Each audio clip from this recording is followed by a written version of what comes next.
Comprendre la Tunisie dans un monde en mouvement, la Tunisie est au carrefour de nombreuses tensions, conflits aux frontières, bouleversements économiques, pression migratoire et récomposition des alliances internationales. Face à ces enjeux, il devient essentiel de prendre du recul pour mieux comprendre où va le pays et avec qui.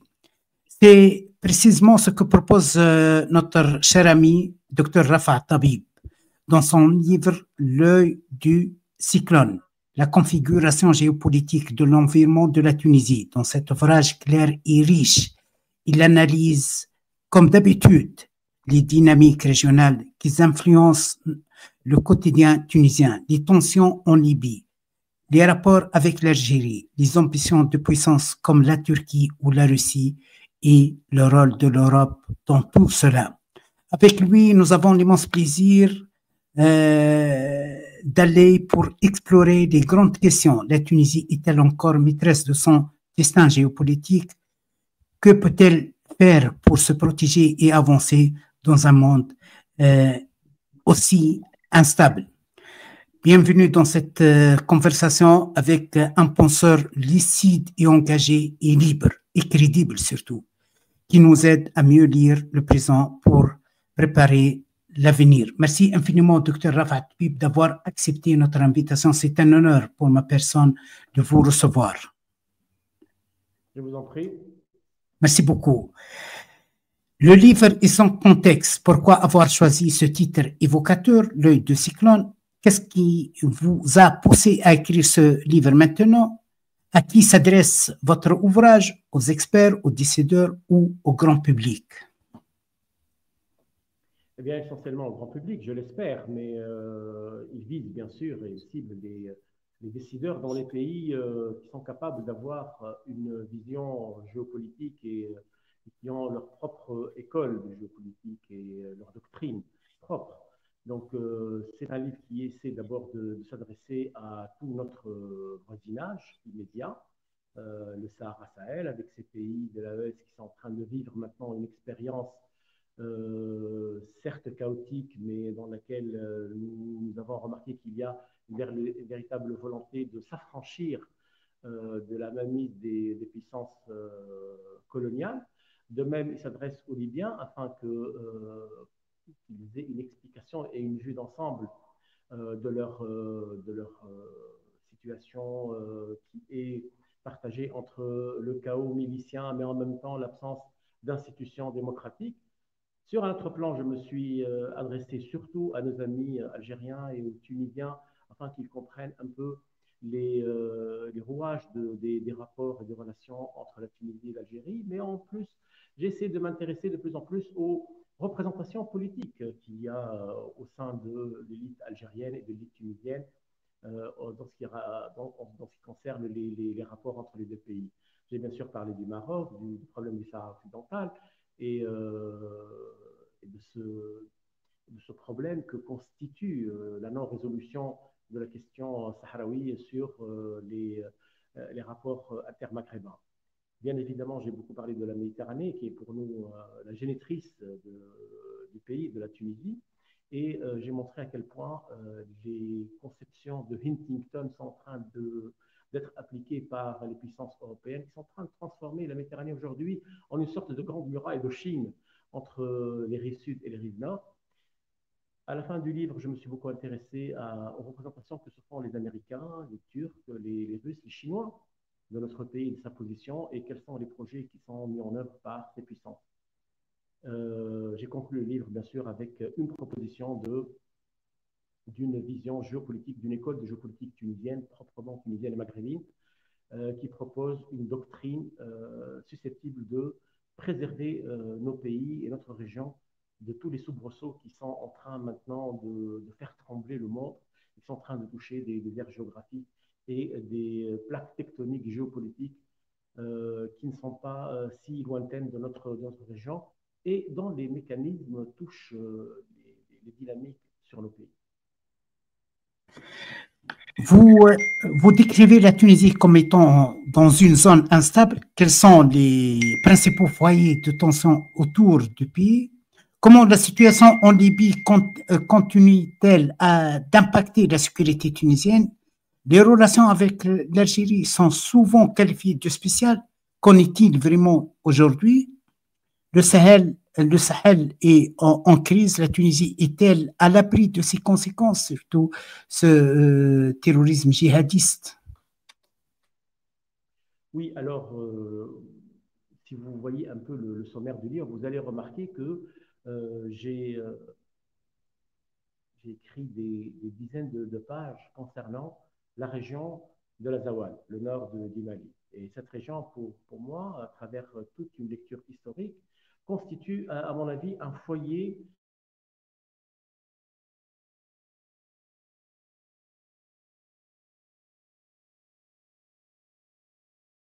La région de l'Azawad est une région dans laquelle il y a toujours eu d'énormes soubresauts géopolitiques, géostratégiques. Et à partir de cette région, il y a eu énormément d'impact sécuritaire sur nos régions, notamment avec la prolifération des groupes djihadistes, dont une grande partie sont issus des mouvements djihadistes d'Algérie, de Tunisie. Et tant que cette région n'a pas trouvé de solution, tant qu'on n'est pas parvenu à résoudre la question de l'Azawad et surtout des Touaregs dans cette région du Sahara, bien évidemment, il n'y aura que des affrontements. Et ces affrontements, généralement, on l'a remarqué, surtout depuis l'effondrement de la Jamahiriya, de l'État en Libye, ces affrontements ne connaissent pas les frontières classiques qui sont établies entre les États, puisqu'il a suffi qu'il y ait un effondrement en Libye pour qu'il y ait prolifération du terrorisme dans le nord du Mali. Et par retour de dynamique, il y a eu une prolifération très très importante des mouvements djihadistes et des mouvements terroristes en Libye. On l'a vu avec la constitution du premier émirat de Daesh à Sirte en 2014-2015. Donc, il y a une sorte d'interdépendance entre les régions où il y a prolifération du terrorisme. De même, ce qui se passe en Libye est quelque chose qui est inédit, même au niveau des relations internationales, puisque nous avons d'un côté un État central comme celui que nous connaissons en Tunisie, avec une armée, avec une garde nationale, avec des douanes, un service sécuritaire extrêmement centralisé, et de l'autre côté, une véritable anarchie milicienne avec une mosaïque de groupes qui s'entretuent pour la prédation des ressources. Et ça ne semble pas prendre un cheminement vers la démocratie ni vers l'émancipation des groupes en Libye. Au contraire, nous sommes en train maintenant de vivre une véritable course à l'armement de ces milices et surtout à leur mainmise sur le processus politique, puisque maintenant, plus personne ne veut des élections en Libye, puisque les élections vont certainement ramener Saïd al-Islam Gaddafi au pouvoir, et ça, c'est une perspective qui ne semble pas plaire à l'ensemble des acteurs politiques, aussi bien internes qu'étrangers en Libye. Pour ce qui est de l'Algérie, le livre a beaucoup parlé de cette question et j'ai essayé de décortiquer, de déconstruire les rapports qu'il y a entre la Tunisie et l'Algérie dans une perspective d'abord de constitution d'une véritable alliance, parce que maintenant, il ne s'agit pas de crier à une sorte euh, comment dire, de souverainisme de manière autarcique. Il faut s'ouvrir aux partenaires dans la région. Il y a des points communs, d'énormes points communs, de multiples dossiers sur lesquels la Tunisie et l'Algérie peuvent se mettre d'accord. Il y a bien sûr quelques quiproquos, quelques questions qui sont en suspens. Je les ai bien expliquées et j'ai demandé à ce qu'il y ait un débat franc entre la Tunisie et l'Algérie, mais bien sûr, bien évidemment, non pas la constitution, non pas vers la constitution d'un axe Al-Mouradi à Carthage qui soit orienté contre les autres composants, les autres acteurs de la région. Au contraire, j'ai demandé à ce que ce débat s'ouvre de plus en plus vers la résolution des questions qui sont suspendues avec le Maroc, bien évidemment, lorsque vous avez des partenaires, vous avez des voisins, il ne s'agit pas de résoudre le tout ou d'entrer dans une confrontation totale. On peut travailler sur des dossiers, et parmi les dossiers, par exemple, qui me semble très, très intéressant, c'est le dossier du cartel des phosphates. Regardez, l'Europe, elle n'a pas commencé à effacer d'une seule main ce qui s'est passé pendant les décennies qui ont précédé le premier accord entre les Européens. Ils ont commencé par l'accord sur l'acier. Alors commençons par nous accorder au Maghreb sur le phosphate qui est devenu une arme. C'est même plus une matière stratégique, c'est devenu une arme maintenant au niveau du monde. Et le Maghreb peut jouer cette carte et influencer le cours des choses dans la région et surtout assurer sa propre souveraineté et sécurité. D'autres questions aussi ont été traitées, surtout le rapport avec l'Europe, parce que maintenant l'Europe Oui, vient de oui. découvrir Et c'est qu'elle pour peut cela que être j'aimerais avoir votre, je m'excuse, j'aimerais avoir votre point de vue concernant les acteurs, la multiplication des acteurs pour la Tunisie et les enjeux. Quel est le rôle des grandes puissances dans cette région, France, les États-Unis, Turquie, Russie, etc. Comment évaluer l'influence croissante de la Chine et des pays du Golfe, surtout les Émiratis arabes, etc. L'Union européenne semble peiner à avoir une politique claire vis-à-vis du Maghreb.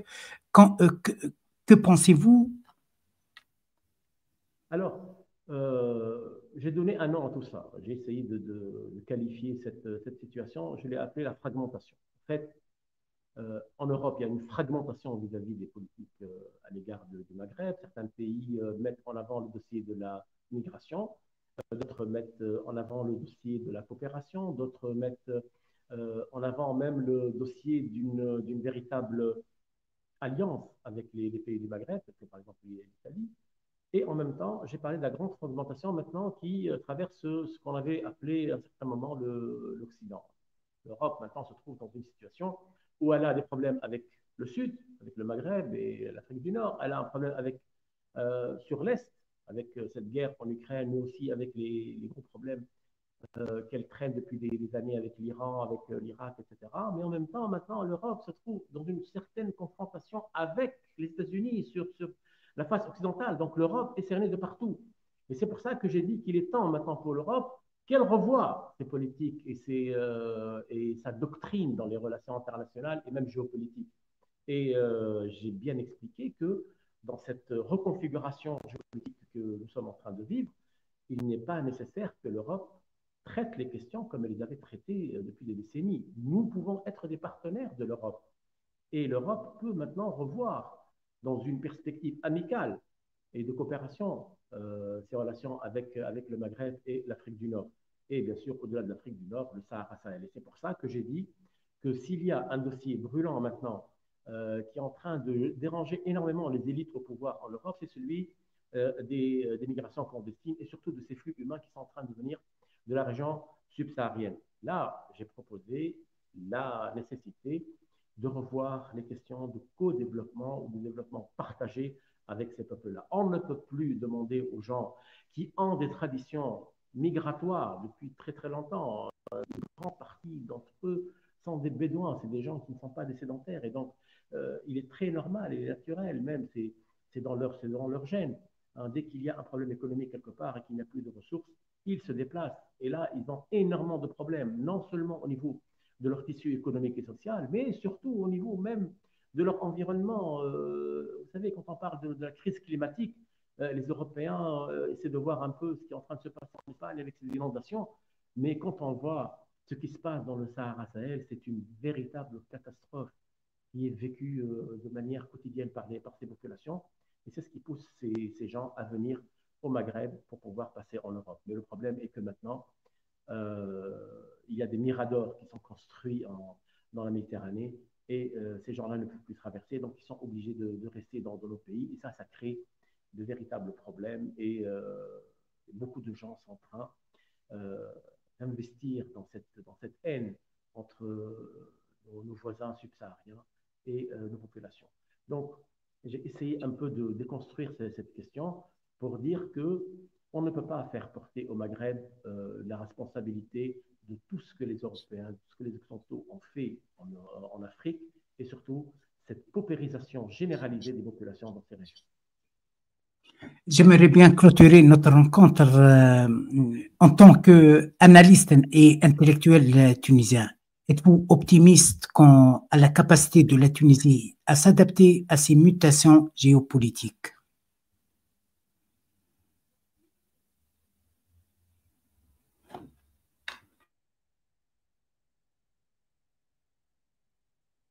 Bien sûr, je suis optimiste parce que les choses sont en train de changer, d'évoluer dans notre région.